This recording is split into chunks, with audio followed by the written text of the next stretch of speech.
귀한 찬양 감사합니다. 할렐루야. 이 시간도 하나님께서 여러분을 위해 예비하신 그 은혜가 여러분의 심령마다 충만하게 차고 넘치게 되시기를 주의 이름으로 축원합니다. 지난 주일에 우리는 두 날개의 교회라고 하는 주제에 대해서 함께 나눴습니다.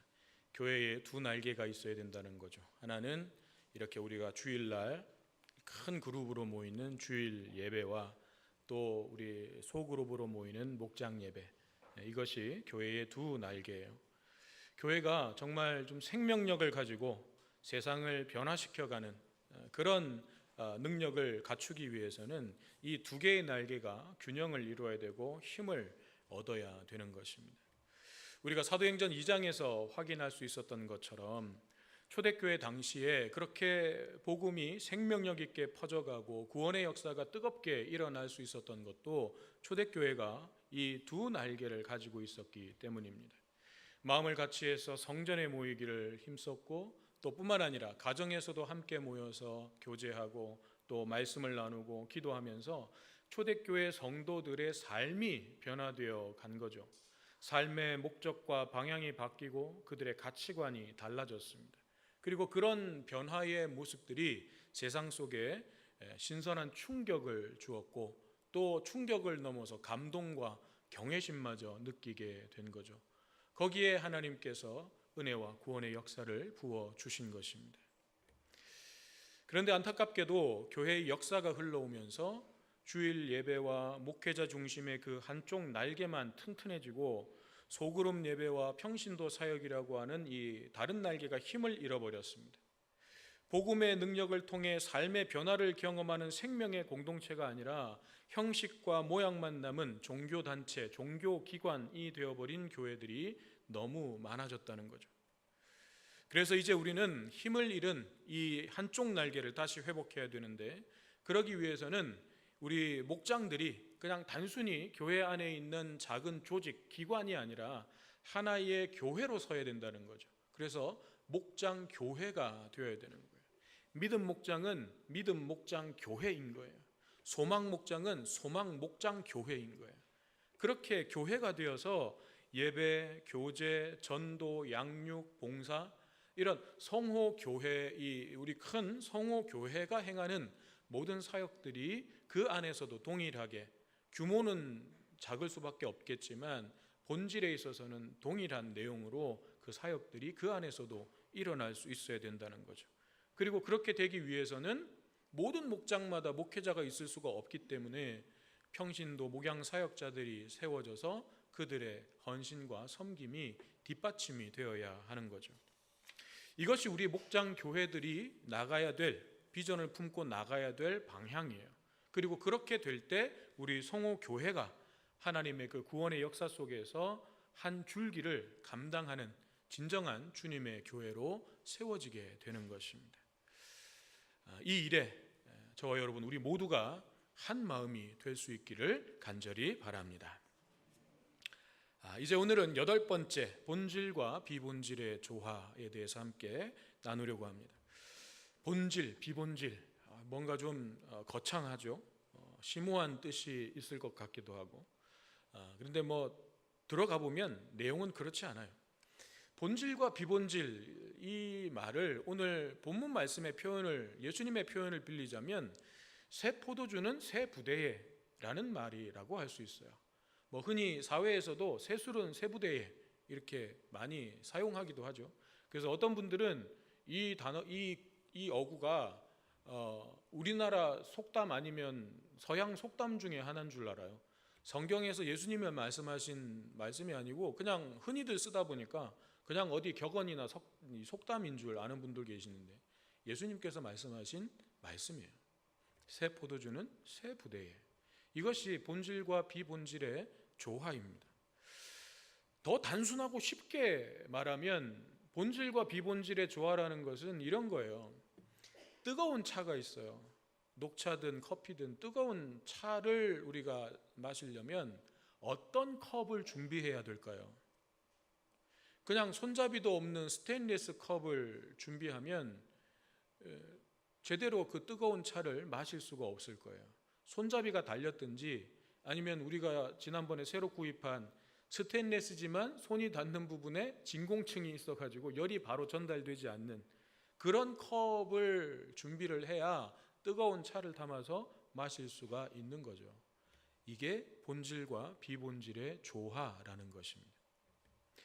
그러면 예수님께서는 이러한 내용들을 어떤 배경 속에서 말씀하셨고 어떤 의미를 담아서 말씀하셨는가? 오늘 본문은 27절부터 시작되는데 예수님께서 레위라고 하는 사람을 제자로 부르십니다. 그리고 레위는 모든 것을 버려두고 예수님을 쫓아서 예수님의 제자가 되죠. 그런데 문제는 레위의 직업이 세리였다는 거예요. 잘 아시다시피 당시에 세리라고 하는 직업은 같은 이스라엘 백성들에게 손가락질 받는 직업이었어요. 옛날 우리 일제강점기 때 친일파에서 이 백성들의 피를 빨아먹었던 그런 친일파와 같은 그런 존재들인 거예요. 백성들에게서 세금을 징수해가지고 로마 정부에다가 바쳐야 되는 그런 일을 했으니까 당연히 자기 민족들에게는 미움과 손가락질을 받고 죄인으로 그렇게 분류되는 사람인 거죠. 민족의 배신자였어요. 그런데 그런 세리를 제자로 삼는 예수님의 모습은 당시의 바리새인 서기관들과 같은 종교 지도자들에게는 도저히 이해할 수도 없고 용납될 수도 없는 일이었던 거예요. 그렇지만 예수님은 레위가 세리였던 죄인이었던 그런 것과는 상관없이 그를 제자로 부르셨습니다. 자, 여기에서부터도 바리새인들과 또 예수님의 가치관이 충돌하고 있는 거죠. 레위는 그렇게 예수님의 제자로 부르심을 받고 손가락질 받던 자기를 그렇게 제자로 삼아 주신 것이 너무 감사했던지 여러 사람들을 초청해서 함께 식탁을 베풀었습니다. 잔치를 연 거죠. 그 자리에는 예수님과 또 다른 동료 세리들 그리고 당시의 어떤 종교적인 잣대에서 죄인이라고 낙인 찍혔던 그런 사람들이 여럿이 함께 어울렸습니다. 이 모습을 본 바리새인과 서기관들은 경악했습니다. 죄인을 제자로 삼는 것도 모자라서 이제는 함께 식탁 교제를 나누는 모습은 자기들의 기준과 상식에서는 도저히 있을 수가 없는 일인 거죠. 왜냐하면 당시 문화에서 식탁 교제라고 하는 것은 굉장히 친밀한 관계를 보여주는 모습이에요. 함께 음식을 나누어 먹는다? 그건 정말 보통 친밀한 사이가 아니면 그렇게 하지 않는 문화예요. 그런데 죄인들을 다 초청해가지고 그 자리에서 함께 식탁의 교제를 나눈다는 것은 까무러칠 일인 거죠. 그래서 도저히 안 되겠는지 예수님을 찾아와서는 이렇게 비난합니다. 어찌하여 바리새인들의 특징이죠. 자주 사용하는 말이에요. 어찌하여 당신은 세리와 죄인들과 함께 어울리는가? 막 비난을 합니다.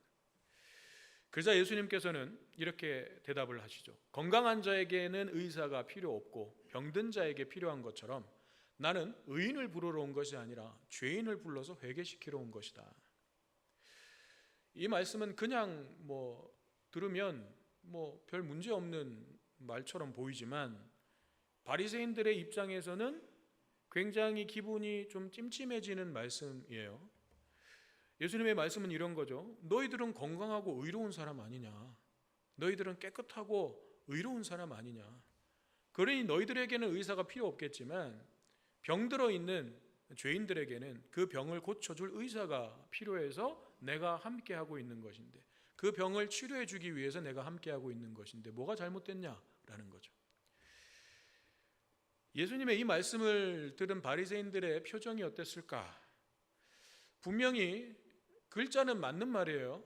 그런데 왠지 기분이 나빠지는 거죠. 기분이 나쁘긴 한데 어디가 정확하게 기분 나쁜 지점인지는 잘 모르겠는 애매한 말이에요. 자기들 보고 건강한 자고 의인이라고 이야기는 하는데 칭찬은 아닌 게 분명하거든요. 그렇다고 뭐라고 하는 것도 아니고 아무튼 되게 애매해요. 말문이 막혀서 뭐라고 답을 해야 될지 뭐라고 반응을 해야 될지 모르겠는 거죠. 그래서 화제를 돌립니다. 이번에는 요한의 제자들과 우리 제자들은 자주 금식하면서 기도하는데 당신의 제자들은 왜 금식을 하지 않는가 하면서 금식 문제를 이제 가지고 나와요. 은혜로운 금식과 기도는 뒷전이고 먹고 마시고 즐기는 잔치나 벌이는 그런 모습은 경건의 경자도 모르는 죄인들이라 하는 일인데, 그렇게 하면서 어떻게 거룩한 하나님의 백성 이스라엘이라고 할 수 있느냐라는 거죠. 이런 비난에 대해서 예수님은 이렇게 대답하십니다. 혼인집 손님들이 신랑과 함께 있을 때 그들에게 금식하게 할 수 있느냐? 유대 문화에서 혼인 잔치가 열리면요, 거기에 잔치에 참석하고 있는 손님들은 대속죄일에서도 금식을 하지 않았어요. 대속죄일은 모든 이스라엘이 금식하는 절기예요. 그때 대제사장이 그 모든 이스라엘 백성들의 죄를 가지고 지성소로 들어가 하나님께 속죄의 제사를 드리는 거죠. 그러니까 굉장히 중요한 날이에요. 모든 이스라엘이 금식하며 하나님 앞에 통회해야 돼요. 그런데 혼인잔치가 열린 집에 있고 그 집 안에 손님으로 초대된 사람들은 그 금식을 안 해도 되는 거예요. 그만큼 그 잔치가 중요했고, 잔치에서는 기쁘게 즐겁게 그 잔치 자리에 임하는 것이 중요했기 때문입니다. 자, 그렇다면 여기서 이제 혼인잔치는 주님의 오심과 함께, 주님이 이 땅에 오심으로써 이제 우리 가운데 도래한 하나님의 나라를 상징하는 거죠. 예수님이 말씀하신 혼인잔치는 이제 우리 가운데 임한 하나님의 나라예요.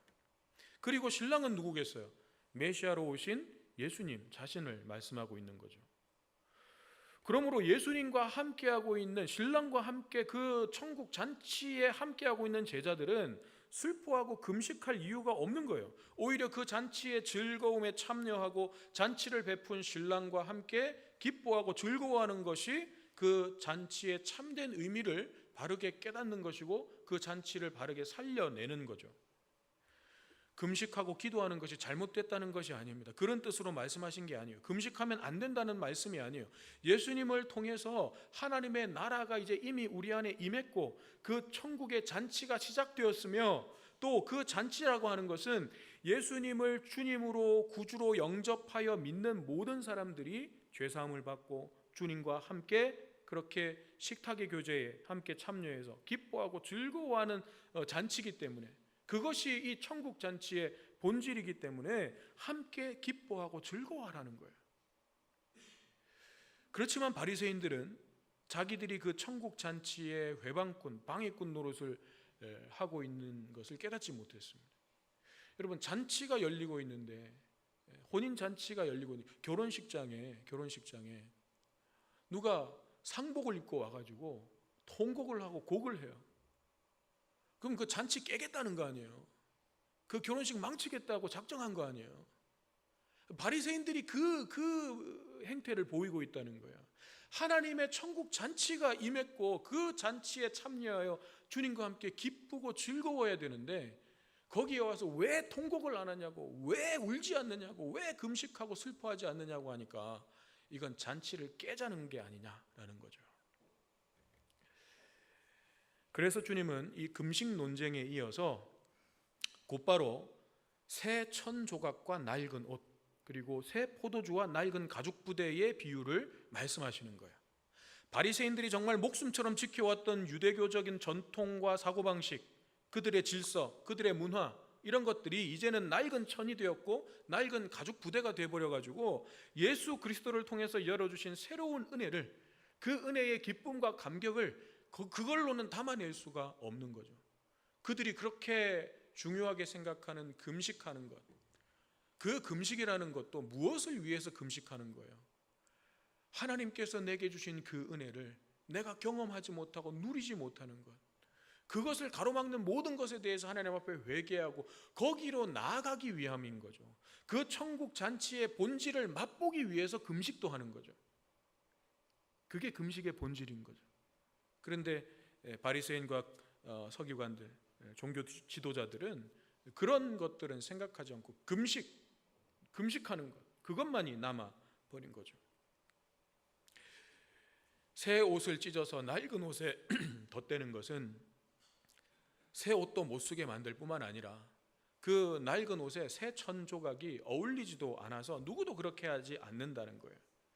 즉 새 천으로 상징되는 예수 그리스도의 십자가 복음은 낡은 옷인 유대교의 전통과 공존할 수 없다는 것을 예수님 지금 말씀하고 있는 거예요. 새 포도주도 마찬가지죠. 새 포도주를 담으면 그럼 발효가 일어나기 때문에 가스가 차죠. 그러면 낡은 가죽 부대는 신축성을 잃어버렸기 때문에 가스가 찰 때에 팽창할 수가 없습니다. 결국은 부대가 터져버리는 거죠. 그러면 포도주도 다 쏟아지는 것이고 가죽 부대마저 못 쓰게 돼버리는 거예요. 여기서 새 포도주라고 하는 것이 복음, 본질이고 가죽 부대, 그것은 복음을 담아내는 그릇, 비본질적인 것이죠. 우리의 어떤 신앙적인 행위, 신앙적인 생활의 틀, 문화, 혹은 교회의 어떤 시스템, 구조, 조직, 이런 것들이 다 이 복음을 담는 그릇이라고 할 수 있습니다. 그런데 안타까운 것은 그런 우리의 신앙적 틀이 되려 복음의 은혜와 기쁨을 누리지 못하게 하는 장애물이 될 때가 있다는 것입니다. 그래서 새 포도주인 복음은 새 가죽 부대에 새로운 신앙의 틀 안에 담아야 된다는 것. 이것이 본질과 비본질의 조화이죠. 여러분, 우리의 신앙생활은 어떻습니까? 십자가의 복음이 신앙생활의 원동력이 되고 있고 복음의 정신이 살아 있습니까? 예배를 통해서 치유와 회복을 경험하고 믿음의 삶을 위한 힘을 공급받고 있습니까? 직분과 사역을 감당하면서 섬기고 헌신하는 일은 기쁨과 감사가 되고 있습니까? 세상 속에서 살아가고 있지만 그 세상 속에서도 주님과 동행하는 삶을 살고 있습니까? 만약 그렇지 못하다면 무엇이 문제입니까? 본질인 복음에 뭔가 문제가 생긴 것이겠습니까? 그건 아니겠죠. 복음은 예수님이 세상에 계실 때나 지금이나 언제나 동일합니다. 복음이 가짜 복음이 아니라면 문제는 가죽 부대에 있는 게 분명합니다. 처음에는 다 새 가죽 부대였겠죠. 그런데 시간이 흐를수록 그게 점점 낡아지는 거예요. 딱딱하게 굳어버리는 거예요. 우리가 하나님 앞에 드리는 모든 예배와 기도와 찬양과 신앙의 모든 행위들이 처음에는 하나님의 은혜를 담는 그릇의 역할을 할 수 있었던 때가 있었어요.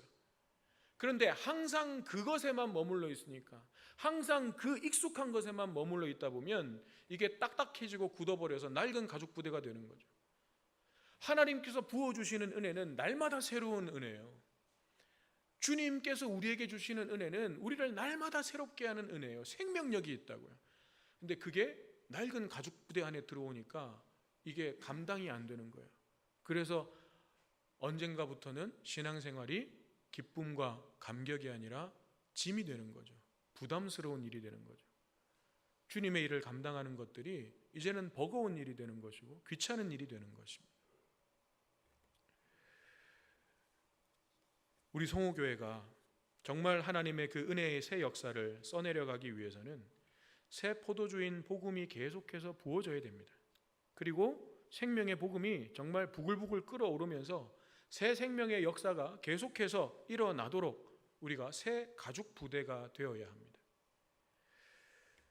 새 가죽 부대가 된다는 것, 새 가죽 부대를 준비한다는 것은 두 가지 측면이 있을 거예요.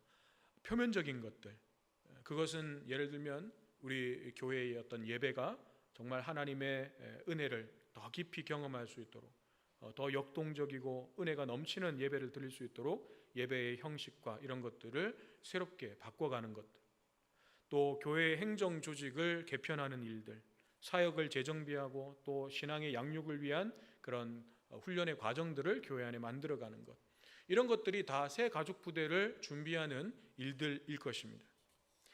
그러나 또 한 가지는 이것이 더 중요한 것인데,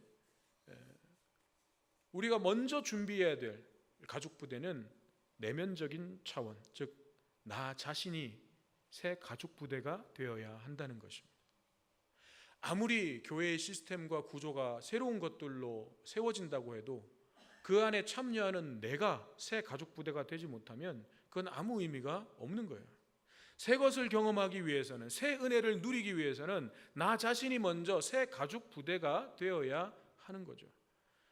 주님께서 공급해 주시는 그 은혜의 기쁨과 감격을 누리기 위해서는 내가 날마다 새 가죽 부대가 되어야 되는 거예요. 그런데 어느 순간 나는 낡은 가죽 부대가 되고 있는 거죠. 우리가 새 가죽 부대가 되기 위해서는 다른 방법이 없습니다. 날마다 말씀 앞에 서서 내 생각, 내 고집, 내 욕심을 꺾고 하나님의 뜻이 무엇인지를 분별해야 되는 거예요. 기도로서 성령의 도우심을 간구해야 되는 거예요. 주님께서 도와주시지 않으면 우리가 할 수 없어요. 그래서 날마다 기도로 주님의 성령님의 도우심을 간구해야 됩니다. 그래서 사도 바울이 고백했던 것처럼 날마다 죽고 날마다 주님과 함께 다시 살게 될 때에 우리 자신이 하나님의 은혜를 담는 새 가죽 부대가 되는 것입니다. 물론 말이 아쉬워요, 그죠? 그렇게 되는 것이 쉽지 않고 또 그걸 유지해가는 게 늘 새 가죽 부대의 상태를 유지한다는 것이 그게 쉬운 게 아니죠. 그런데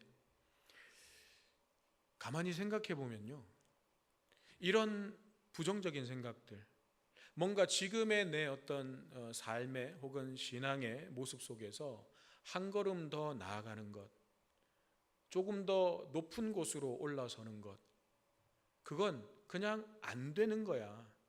그건 힘든 거야. 그건 지금 내 상황에서는 할 수 없는 거야. 그냥 이 부정적인 생각들이 그냥 언제부턴가 당연하게 우리 안에서 작동하고 있는 것을 발견하게 돼요. 즉 부정적인 이런 생각들, 더 이상 여기서 내가 나가는 건, 더 이상 내가 뭔가 신앙적으로 성장하고 발전해 나가는 건 그건 힘든 거야. 이 부정적인 생각들이 결국 우리가 버려야 될 낡은 가죽 부대일 수 있는 것입니다. 이상적인 신앙생활 좋죠. 그런데 현실적으로는 불가능합니다. 그런 삶은 특별한 몇몇 사람들이나 할 수 있는 거죠. 그냥 나 좀 가만 내버려 두면 안 되겠습니까? 이런 생각에만 사로잡혀서 우리가 한 발자국도 움직이지 않으려고 한다면 우리는 오늘 39절의 말씀처럼 묵은 포도주를 마시면서 묵은 것이 좋다 하는 사람들과 다를 바가 없을 것입니다. 로마서 8장 7절은 이렇게 말씀합니다. 육신의 생각은 하나님과 원수가 되나니 이는 하나님의 법에 굴복하지 아니할 뿐 아니라 할 수도 없음이라. 그래서 로마서 8장 13절은 계속해서 이렇게 말씀합니다. 영으로서 몸의 행실을 죽이면 살리니. 이것이 새 가죽 부대가 되는 방법이에요.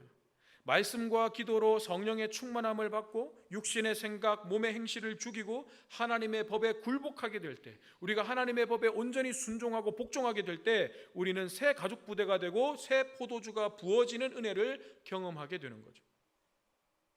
여러분들이 여기에 와 계시는 이유는 뭡니까? 매주일 정말 열심히 최선을 다해서 하나님 앞에 예배를 드리시는 이유는 뭡니까? 이 예배를 통해서 여러분들이 얻고자 하는 본질은 뭡니까?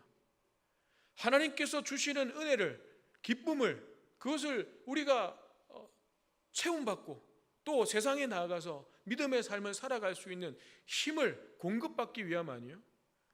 그래서 우리의 삶이 여러 가지 문제가 있고 어려운 상황이라 할지라도 그 속에서도 내가 기쁨과 감사를 잃지 않는 그런 삶을 살아가는 거죠. 그게 우리가 신앙생활의 본질이에요. 그렇게 변화되는 삶을 살아갈 때 그냥 누구나 세상 사람들은 사는 게 다 그렇지, 세상이 다 그렇지, 인생이란 게 뭐 있어, 별거 있어? 그렇게 이야기하는 사람들에게 아니 다른 삶이 있어 라는 것을 보여주는 것, 그것이 우리가 신앙생활을 통해서 얻어야 되는 본질인 거죠. 그런데 이건 얻지 못하고 이건 누리지 못하고 신앙생활이 어느 순간 짐이 되고 있어요. 이 자리에 나오는 게 불편해요. 복음의 삶을, 믿음의 삶을 살아간다는 것이 불편하고 힘들어요. 귀찮아요. 이게 우리가 딱딱하게 낡은 가죽 부대가 되고 있다는 표현입니다. 십자가를 통해서 우리에게 주신 예수 그리스도의 복음은 생명입니다. 우리의 삶을 변화시키는 능력입니다.